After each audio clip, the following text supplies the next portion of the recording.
You've done it again. You're standing directly in front of someone you've met at least 3 times.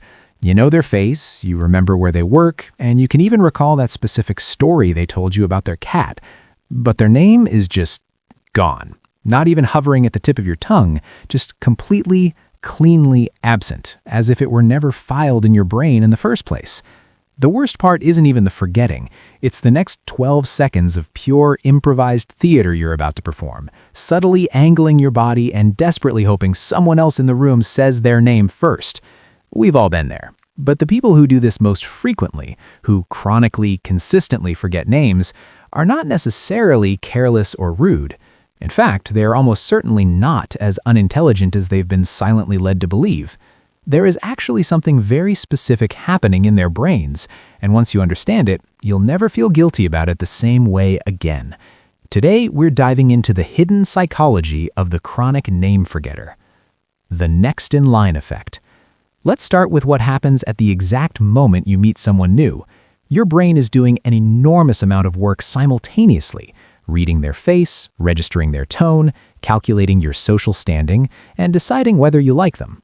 But most importantly, you are likely internally narrating your own performance. Am I making enough eye contact? Is this handshake too firm? What am I supposed to say next?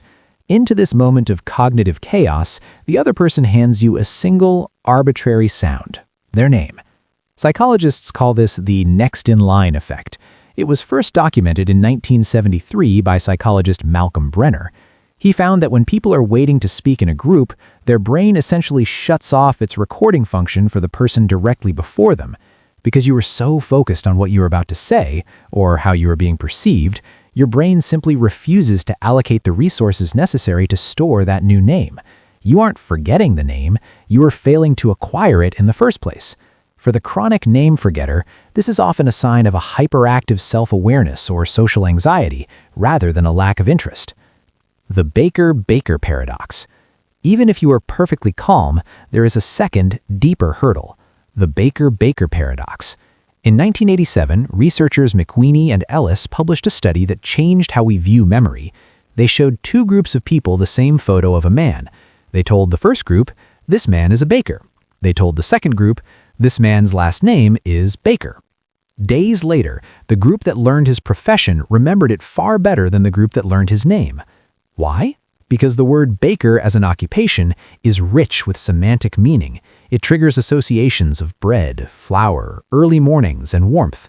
But the word baker as a name is semantically empty. It is just a label. It doesn't connect to any existing hooks in your mental landscape. The human brain is an efficient machine. It preferentially holds on to things that mean something. If you forget names easily, it often means your brain is a meaning seeker. You are naturally cataloging everything about a person, their energy, their stories, their values, except the one thing that doesn't actually tell you who they are, their label. Rootless labels versus rich stories. Names are what psychologists call arbitrary labels. There is no logical reason why a person named Liam should look like a Liam. If your name was suddenly changed to Soren tomorrow, your personality wouldn't change. Because names are rootless, they're the first things to be pruned when your working memory gets full. People who forget names easily often have a memory style that is highly associative. They don't store data in isolated files, they store it in a massive, interconnected web.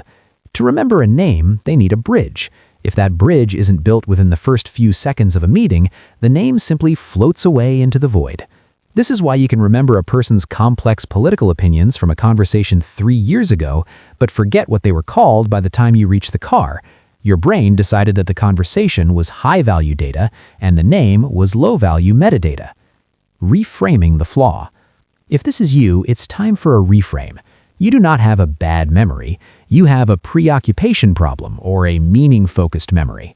You are someone whose brain prioritizes the texture of a person over the title of a person. But we live in a world where names matter for social bonding. To hack this, you have to manually do what your brain refuses to do automatically, build the bridge. The oldest trick in the book, repeating the name back immediately, works because it forces your brain to output the data, which signals that it's important. But even if you fail, remember this: the emotional sting of having your name forgotten is real, but the intention behind it is usually invisible. The person who forgot your name likely spent the last 10 minutes truly listening to you so much that they forgot to record your label. So which of these resonated with you? Are you a next-in-line performer or a baker meaning seeker? Let's discuss the strange architecture of our memories in the comments.